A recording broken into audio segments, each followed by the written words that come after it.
But I mean, for us, really, our focus, just making sure, and that's what we talked about in the back, is just making sure that when we come in for our next game, just make sure we're not fazed by that. I think just really trying to be able to fight through that, I think is definitely hard sometimes, because I think, you're trying to make sure that you're doing one thing on one side of the ball, and then you get on the other end, and it's kind of like, okay, well, sure, they can beat us up. That's no problem. You guys mounted that monster comeback 19-0 run. What led to that, and what was so effective to get that done to make it a game at the end? Yeah, we did a lot better on the defensive end, getting stops, not allowing them second chance points, and then we found the hot hand, and Bibbs was that hot hand. Imagine being down 3 key guards, surviving 17 turnovers, and still battling back to have a shot to win, only to feel like the referees took the game away. That's what the Indiana Fever went through in Dallas. They had just 15 assists for you guys as a team today. 17 turnovers. They scored a lot off of those. What did you feel like was so clunky or disjointed on that end of the floor? And but for us, really, I think it's got to be our focus. Like, we got to make sure that we're connected on that end, making sure that we're in the right places for passes, and just being more conscious of us having that ball. I think it got better as the game went on, but I think just starting. I think the physicality level was a little bit different on both sides of the ball. Aliyah Boston literally had her arm clamped under the rim, yet the foul call went against her after review. Fans and players couldn't believe it. And when Sophie Cunningham was whistled for a flagrant on a closeout while Dallas wasn't penalized for the exact same type of contact, Boston was furious, and you'll see exactly why. Before we move on, I'd like to ask you a small favor. If you appreciate this content, please take a second to like this video and subscribe to the channel. Over 98% of you watch the videos without subscribing. It costs you nothing, but it makes a huge difference to us.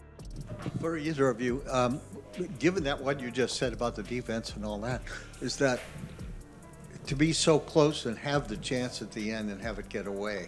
Especially too for a part of that game, getting us that lead back. And so just making sure that we're just getting downhill, getting open sprays, and just attacking. Well, obviously not great. It's never fun to lose. I thought we got a pretty good look out of it. But again, I think, we shouldn't have been in that position to begin with. The 17 turnovers got us there. So yeah, we shouldn't have even been there. So, did you click the subscribe button? Great! Thank you so much. Now, back to the video. How do you win a basketball game when you don't even have a real point guard on the floor? And on top of that, every whistle seems to go against you. That was the nightmare Indiana faced in Dallas. Before the game even tipped off, the Fever's backcourt had collapsed. Caitlin Clark was sidelined. Sydney Carlson wasn't available. A.R. McDonald was out too. 3 guards, gone. That left Indiana with no true floor general. No one who could naturally run the offense and create order. But I thought, Kelsey got a look at it. It's unfortunate, but yeah, on to the next. Chloe, you were on the floor during that late third stretch when the Wings went on that run. What did you see that went sideways for you guys in that stretch? I think that's what happened in the fourth when the girls come in and they really looked after the ball and, shared the ball in offensively. And I think that's how we got into more of a groove. It really started defensively. And in that third, we just let it slide. They had way too many, points off our turnovers. We were just turning over the ball.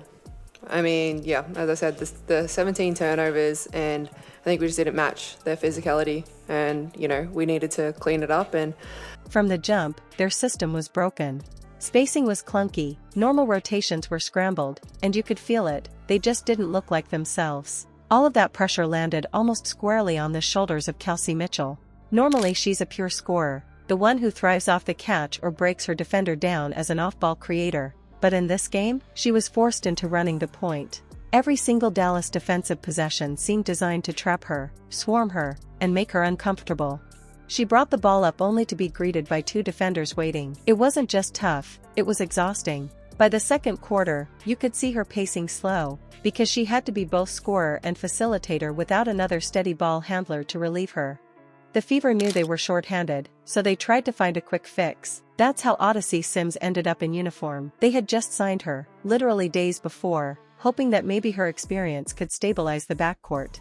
Well, I didn't think our attention to detail on defense was very good. They got loose for some easy ones. We started fouling, getting to the free throw line, and turning the ball over. All of our point guards are injured. I think that's the first thing.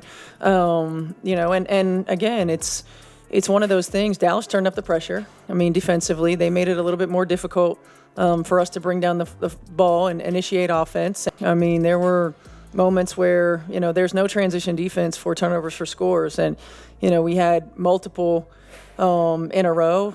27 points off of turnovers. And, I felt like our group did some uncharacteristic things. But realistically, how much could you expect from a player who hadn't even had a full practice with the team? She was out there, but without time to connect with her new teammates or grasp the playbook. It highlighted how desperate Indiana was, not trying to upgrade talent, just trying to put bodies on the floor who could give them a chance to survive. The consequences were obvious on the stat sheet. Indiana coughed the ball up 17 times. Dallas didn't just stop there. They turned those giveaways into 27 points the other way. Each turnover felt like a hammer pounding them deeper in a hole. A lazy pass here, a broken possession there, and suddenly the Wings were sprinting to the other end in transition. And there were times where we weren't organized. There were times where we were over-dribbling, got away from, our off-ball actions and went straight to trying to go one-on-one. And that's when we're not successful and became a little bit more disruptive. And we're working Odyssey into what we do, but still it's tough because point guards are the ones who get you organized or as successful as we can be. And so we got a little tunnel vision there, and that's where I say that we did some uncharacteristic things.